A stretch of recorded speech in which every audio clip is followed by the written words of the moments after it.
ये तो स्वाद जैसा बनाओ वैसे बन जाता है।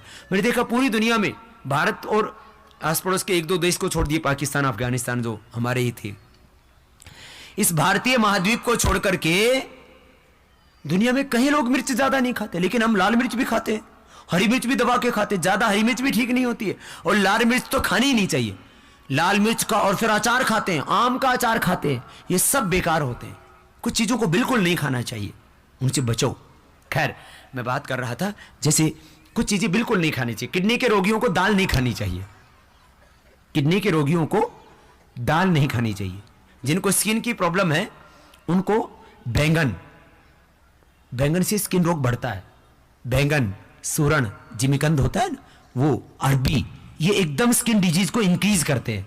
जिनको भी स्किन की प्रॉब्लम है, यदि आप ये खाएंगे तो एकदम से स्किन प्रॉब्लम आपकी बढ़ जाएगी। इसलिए स्किन डिजीज है तो जरा इन चीजों से थोड़ा सा परहेज करना। कुछ चीजें ऐसी, मैंने कहा किसी किसी बीमारी विशेष में उनका परहेज करना चाहिए।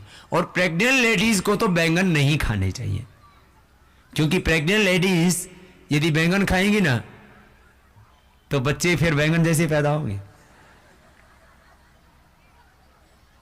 एकदम श्याम सुंदर। प्रेग्नेंट लेडीज को तो बैंगन खाने ही नहीं चाहिए।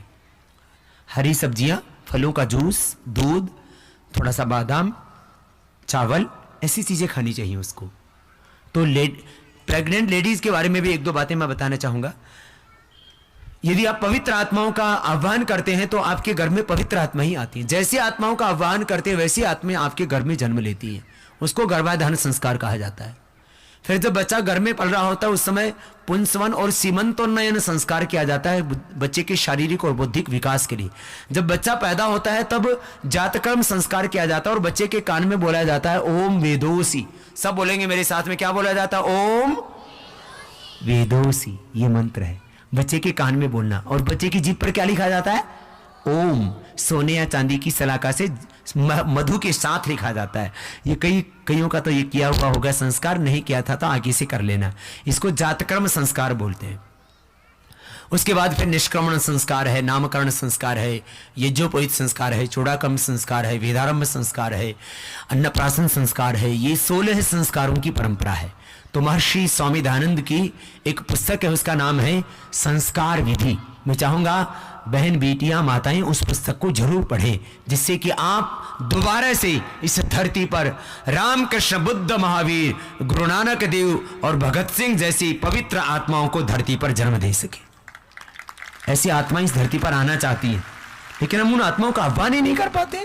तो 16 संस्कारों के बारे में भी मेरी माताएं, बहन, बेटियां जरूर पढ़ें। जब प्रेग्नेंट रहती हैं तब पवित्र ग्रंथों का, वेद, दर्शन, उपनिषदों का अध्ययन करें, गायत्री का जप करें, अनुलोम विलोम, ब्राह्मणी, उद्गीत, प्राणायाम करें। नहीं तो आजकल बच्चे अपंग पैदा हो रहे हैं, बीमार बच्चे गर्भ से ही पैदा हो रहे हैं, और पैदा होते ही बच्चों को बीमारियां हो रही हैं, हार्ट में छेद, बच्चे मंगोल पैदा हो रहे हैं, muscular dystrophy, brain cancer, blood cancer, कितनी कितनी बीमारियां हो रही हैं। जो माताएं बहनें योगी होंगी,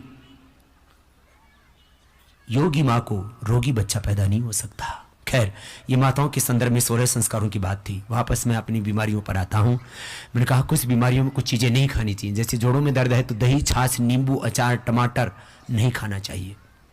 जोड़ों में दर्द है तो लौकी का जूस भी नहीं पीना चाहिए, अस्थमा है तो ठंडा होता है। और कड़वी लौकी का जूस कभी नहीं पीना चाहिए। जरा ध्यान दें, कड़वी लौकी विष तुल्य होती है। मीठी लौकी जो सामान्य लौकी होती है ये अमृत तुल्य होती है। लौकी और के फायदे सुन लो। लौकी में आंवले का रस और मिला लो तो बहुत गुणकारी हो जाती है। उसके फायदे सुनो। लौकी का जूस और आंवले का रस मैं कहता हूं खाली पेट पियो।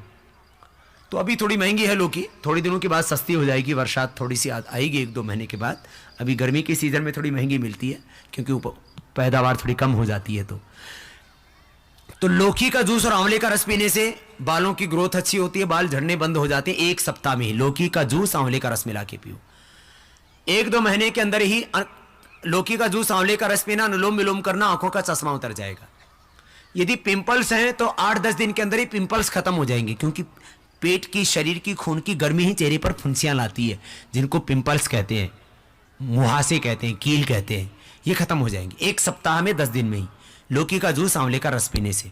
ऐसे पानी तो ज्यादा पीना ही चाहिए, उसके बारे में अभी थोड़ी बात बताएंगे आपको। फिर देखो, लौकी का जूस, आंवले का रस पीने से जिनको पसीने में बहुत बदबू आता है, किसी किसी को ना थोड़ा पसीने में बदबू तो आएगा ही, लेकिन बहुत ज्यादा पसीने से बदबू नहीं आनी चाहिए, बहुत दुर्गंध नहीं आनी चाहिए। किसी किसी को इतना बदबू आता है, ओहो, वो बगल उठा दे तो पड़ोस वाला बेहोश हो जाए। और पैर के मोजे बाहर निकाल दें, पैर जूते पहन रखे थे और मोजे पहन के घर में घुसे तो पूरा घर को बाहर होना पड़ा, इतनी दुर्गंध आती है किसी किसी को, वो ठीक नहीं है। तो किसी किसी को पसीने में से बहुत दुर्गंध आती है, मुंह से भी दुर्गंध आती है। मुंह की दुर्गंध का 3 कारण होता है, एक तो फेफड़े में टीबी, दूसरा पेट में खराबी और तीसरा पायरिया। तो प्राणायाम करेंगे तो फेफड़े की खराबी भी दूर हो जाएगी, लौकी का जूस पिएंगे तो पेट की खराबी और पायरिया भी दूर हो जाएगा, दोनों चीजें। तो मुंह से दुर्गंध भी नहीं आएगा, पसीने से दुर्गंध भी नहीं आएगा, ज्यादा पसीना भी नहीं आएगा। और सुन लो, लौकी का जूस, आंवला का रस पीने से स्किन के ऊपर ग्लो भी आएगा, पिंपल्स तो ठीक होगा, स्किन पर ग्लो भी आता है। और इससे एक बात और है, हीमोग्लोबिन बढ़ जाता है लौकी का जूस, आंवले का रस पीने से। और जो मोटे हैं वो पतले हो जाते हैं। और गैस, कब्ज, एसिडिटी का परमानेंट समाधान है। एसिडिटी हो तो आंवला कम कर देना, फिर एलोवेरा लेना है, बस इतना अंतर कर लेना। एसिडिटी हो तो एसिडिटी परमानेंट क्योर हो जाती है, कब्ज भी परमानेंट क्योर हो जाते हैं, नहीं तो आप जिंदगी भर दवाएं खाते रहते हैं, ठीक नहीं हो पाते हैं। खैर, अब मैं आगे बताना चाहूंगा, लौकी का जूस, आंवले का रस पीने से बीपी क्योर हो जाता है। अनुलोम विलोम भ्रामरी प्राणायाम तो करना ही है थोड़ा सा, बीपी क्योर हो जाएगा, दवाइयां बंद हो जाएंगी, कोलेस्ट्रॉल एकदम नॉर्मल हो जाएगा और हार्ट के ब्लॉकेज भी ओपन हो जाएंगे। कितनी अच्छी बात, एक लौकी के जूस से इतने फायदे।